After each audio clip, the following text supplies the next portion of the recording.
Hello everyone, আসসালামু আলাইকুম। আপনারা সবাই কেমন আছেন? আমি আবারও চলে আসলাম আপনাদের মাঝে ছোট্ট একটা ব্লগ নিয়ে। তো বরিশালের মেয়ে, আমি বরিশালে থাকছি আর শাপলা বিল যাব না তা তো হতেই পারে না। তো আমরা আজ ভোর সকাল সকাল উঠে চলে যাচ্ছি শাপলা বিল। তো শাপলা বিলে যে আমরা একটা নৌকা ভাড়া করে নিয়েছি, সেই ভিডিওগুলো আমার করতে মনে ছিল না। তারপরে একটা নৌকা আমি ভাড়া করে নিয়ে আমরা সবাই নৌকায় উঠে পড়লাম। তো নৌকা দিয়ে একদম বিলের মাঝখানে আস্তে আস্তে চলে যাচ্ছি। দেখেন, আমাদের প্রথম একটা সাইডে নিয়ে গিয়েছিল, তো ওখানে খুব একটা বেশি শাপলা ছিল না। তো আমরা বলেছিলাম আমাদের অন্য আরেকটা সাইডে নিয়ে যেতে। তো নৌকাওয়ালা আঙ্কেলটা খুবই ভালো ছিল, সে আমাদের কথা মতো আমাদেরকে অন্য আরেকটা সাইডে নিয়ে গেছিলো। তো সেখান থেকে আমরা যাচ্ছিলাম, যেতে যেতে অনেক মজাও করেছি। অনেক লোকজন ছিল অন্য অন্য নৌকাতে, তো তাদের সঙ্গে আমরা অনেক মজা করেছি। যদিও তাদের ভয়েসগুলো আমি কেটে দিয়েছি, কিন্তু তাদের সঙ্গে আমরা অনেক মজা করেছি। তারপরে দেখেন, আমরা কিন্তু আস্তে আস্তে আস্তে আস্তে আমাদের গন্তব্যস্থানে পৌঁছে যাচ্ছি।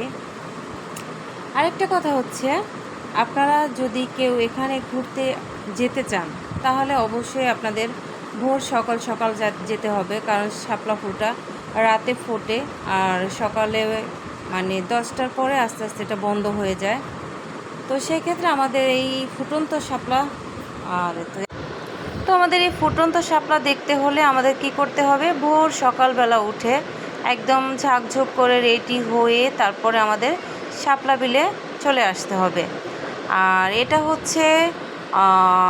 সাতলা শাপলা বিল, মুড়িবাড়ি, ঠিক আছে, মুড়িবাড়ি শাপলা বিল। এই নামটা বললেই যে কেউ আপনাকে ওখানে নিয়ে যাবে। আর এখান থেকে আমাদের বরিশালে যারা আছেন তাদেরকে তো অ্যাড্রেসটা বলা লাগে না, তবু অনেকে জানে না, অনেকের জন্য বলতে হয়। আর যারা বরিশালের বাহির থেকে আসতে চান, তারা ঠিক এভাবে আসতে পারবেন। আপনাদের প্রথমত বরিশালে আসতে হবে, তারপরে আপনারা বরিশাল থেকে এই শাপলা বিলের জন্য ভোরবেলাতে রওনা দিয়ে যেতে হবে, ঠিক আছে। তো আমরা দেখেন, এই যে আমরা শাপলা বিলের মাঝখানে চলে আসছি। এখন এখানে যেদিকে তাকাবো সেদিকেই শুধু শাপলা আর শাপলা, খুবই ভালো লাগছিল। আর নৌকালা আঙ্কেলও আমাদের সঙ্গে অনেক মজা করেছিল। তারপর দেখেন এই যে, তবে কার কীরকম লেগেছে আমি জানি না, তবে আমার খুব ভালো লেগেছে। আর আমরা সবাই খুব হ্যাপি ছিলাম ওখানে যতক্ষণ ছিলাম। আমরা 1 ঘন্টার একটা নৌকা ভাড়া করে নিয়েছিলাম। তো এখানে আসলে আর একটা জিনিস আপনাদের করতে হবে, আর সেটা নৌকাটা একটু ভালো করে দরদাম করে নিতে হবে, কারণ ওনারা কিন্তু অনেক রেট চেয়ে থাকে। আর ওনাদের সঙ্গে দরদাম না করলে ঝামেলা হতে পারে।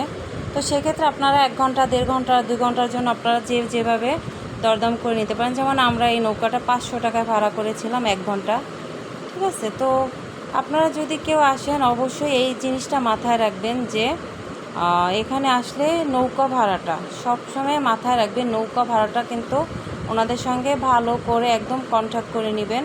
কন্ট্যাক্ট করে ওনাদের সঙ্গে দরদামে মিলিয়ে তারপরে নৌকাতে উঠবেন, না হলে কিন্তু ওনারা ভেজাল করবে।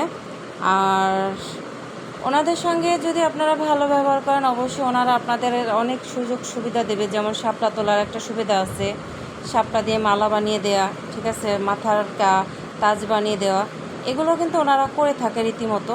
তো ওনাদের সঙ্গে আপনাদের ভালো ব্যবহার করতে হবে। ওনারা যদি আপনাদের কাছ থেকে, তবে আমার ভিডিওটি কার কতটা ভালো লেগেছে আমি জানি না, তবে এখানে এসে আমাদের খুব ভালো লেগেছে। আপনারা যদি আসেন, অবশ্যই এই প্রকৃতির মাঝে অবশ্যই ভালো লাগবে।